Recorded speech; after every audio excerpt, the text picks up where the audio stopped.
Bang, tadi juga pada saat ditampilkan kita dengan memakai baju oranye ya, dia terlihat happy, bahagia, bahkan sampai mengibaskan rambut. Kalau Abang sendiri melihat gestur dari Nikita tersebut bisa dibilang tuh Iya, happy. ada orang yang jago berakting. Ya, bayangkan aja dengan cara dia begitu dapat 4 miliar, bos. Kita lawyer aja susah payah. Nah, saya tahu Dr. Reza Gladys, saya tahu Dr. Tauba Mufid. Untuk ngeluarin miliar itu berat, bos. Kenapa sampai keluar 4 miliar? Wah, ini tentu ada sesuatu yang berat.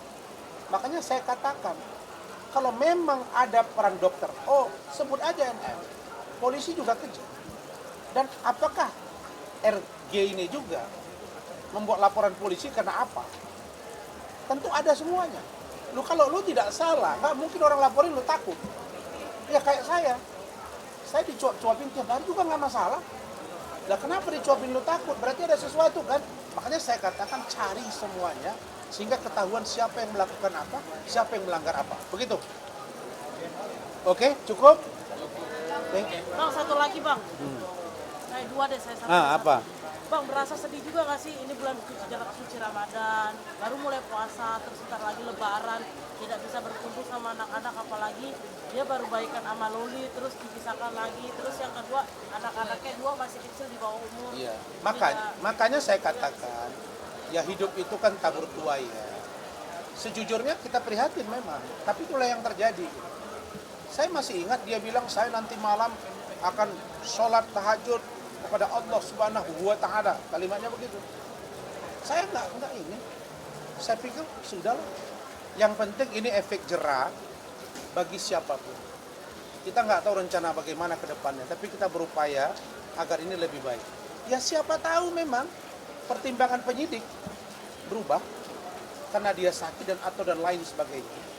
Kalau udah begini posisinya, saya kira Loli juga nggak salah kalau dia balik ke rumah dia sekarang ngurus adik-adiknya. Karena dia pernah ngomong bahwa ketika NM ditahan, kemudian mereka tinggal di rumah, Loli itu bilang nyaman.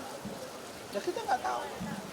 Mana tahu nanti ada perubahan sikap atau mungkin dan lain sebagainya. Iya, yang pasti NM ini kan yang paling menjadi pertimbangan dari aspek yang mana? Kalau dari aspek asuhan, saya kira udah lumayan besar-besar anaknya. Bukan bayi kan, mungkin barangkali biaya hidup. Nah, tapi kalau dia kan selama ini kan banyak duit ya, mungkin dia bisa lah. Ya itu tadi yang saya agak berpikir ancaman hukumannya, bos. Ancaman hukumannya itu tinggi dan besar sekali.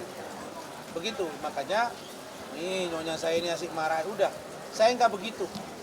Nah, apa perilaku dia, biarlah itu menjadi resiko dari apa yang dia lakukan. Begitu. Oke. Thank you. Oke, Abang. Jadi saya punya itu insya Allah Kamis sudah naik sidik. Oke, Abang mungkin satu penambahan terkait Yes. dari Fadel sendiri yang kabarnya ada penambahan Perpanjangan. penahanan itu ya Pak. Ya, Fadel memang agak kecewa. Bentar. Nah, Ya. Oke, siap. Oke, Fadel memang dia orang yang agak kecewa. Kenapa penangguhannya tidak dikabulkan? Tapi dari awal sudah saya bilang bahwa di kasus-kasus seperti ini sulit. Jadi kita lawyer itu harus berbicara fakta dan harus melihat dan memperhatikan aspek yang meringankan dan memberatkan bagi klien. Jadi dua-duanya masih di tengah dia. Nah, makanya saya bilang kepada kalian, ketika Nikita Mirzani buat taruhan 5 miliar sebelum tahun baru akan ditahan, saya jawab, saya tantang. Kenapa? Karena saya tahu tidak mungkin dilakukan, karena prosesnya saya sudah lihat. Tapi begitu dia diperiksa, lalu kemudian ada keterangan yang berbeda dari Loli, penyidik ragu-ragu memberitahu ke saya, sehingga mereka kumpul di sudut-sudut. Kanit, Kasubnit, penyidik. Saya yang datang. Kanit, beritahu saya. Tidak usah, duduk-duduk. Dia, kalian sudah gelar ya? Sudah naik sidik kan? Sudah tersangka kan? Iya. Begini, udah ngomong aja. Iya bang. Oke, terus apa? Mau tahan? Oh iya bang. Ya udah, ngomong ke saya dong. Kita panggil. Ya udah, tapi sebelum kalian tahan saya panggil Fadel dulu. Panggil Fadel. Fadel, ada benar kamu melakukan 10 kali? Tidak, oh begini ya sudah. Itu jawaban Loli yang harus kamu pertanggungjawabkan. Nah, masalah pra peradilan, masalah gelar perkara khusus. Semua kita serahkan ke keluarga. Dan sampai sekarang Pak Umar, Bintang, kemudian Martin belum ada follow up untuk gelar perkara khusus dan urusan pra peradilan. Nah, jadi perpanjangan masa tahanan dua berikutnya itu sesuai dengan undang-undang yang mengatur. Saya sudah tanya Kanit bahwa sedang diupayakan di perpanjangan ini akan diselesaikan P21 tahap 1 dan P21 tahap 2 supaya segera disidangkan, supaya ada kepastian hukum. Begitu. Bang, soal penangguhan itu gimana Bang? Iya, tidak dikabulkan. Oh, tidak. Belum dikabulkan.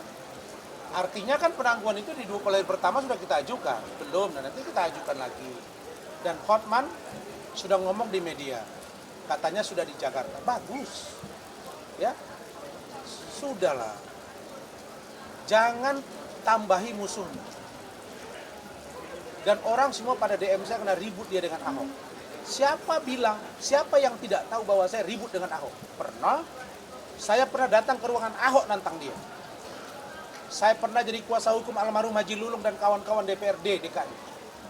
Waktu ribut Ahok jadi gubernur di Dinas Pendidikan. Kasusnya. Saya di Kalijodo ribut dengan Ahok. Kurang ribut, saya mau berangkat ke Medan, dia mau berangkat ke salah satu ke kabupaten dia, ke Bangka. Halo Pak, selamat. Kita pelukan bro.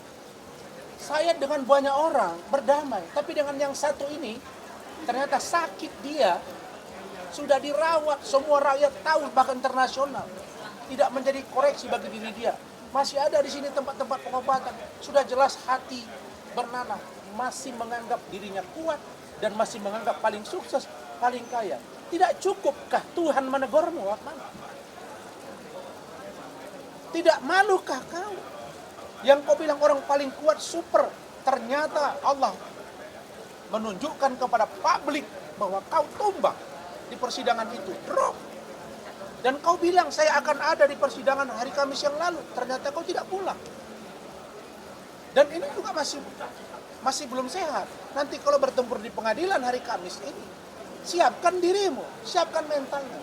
Tidak usah bawa nama Bapak Presiden Prabowo. Ini kasus, ya, nggak mungkin dia melindungi, yang ada dia terobos. Jadi saya dukung sikap Pak Ahok, ungkap Pak Ahok siapa pelaku. Karena kalau dia punya data, kemudian dia berikan, artinya dia mendukung pemberantasan korupsi. Kenapa dia tidak mengungkap selama ini? Bisa jadi dia punya hitung-hitungan. Kalau gua maju, gua habis nih. Karena yang dilawan ini jaringan. Itu saja. Jadi kalau ada orang yang tidak nyaman dengan statement Ahok, meskipun Ahok saya tahu dia di partai yang berbeda, tapi saya yakin Bapak Presiden, Bapak Wakil Presiden, bahkan Pak Jokowi tahu bahwa kalau kita sepakat pemberantasan korupsi, maka beri ruang kepada Ahok untuk mengungkap data yang dia punya. Dia bukan melakukan pembiaran kejahatan, dia bukan melakukan kelalaian, tapi mungkin dia belum bisa bersuara karena hitung-hitungannya belum tepat. Kalau dia akan ungkap terus dia bunuh diri, kasus tidak terungkap, dia yang habis. Mungkin dia pertimbangkan itu, maka tidak ada gunanya. Kalau sekarang dia tambahi bagus, apa masalah? Sama dengan ini, kasus ini sekarang. Kasus NM, tersangka ditahan. Di kasus saya lapori. Nanti naik sidik, bentar lagi tersangka. Ya sudah, kita berjalan aja. Ya kita dukung aja proses hukum. Karena kalau besok tidak NM tersangka lalu kemudian tidak diproses hukum, besok-besok akan ada orang yang berani memukul kepala orang lain di kantor polisi. Ini akan menjadi presiden buruk. Saya kira itu pertimbangannya. Oke? Thank you. Terima kasih. Saya ke dalam dulu ya.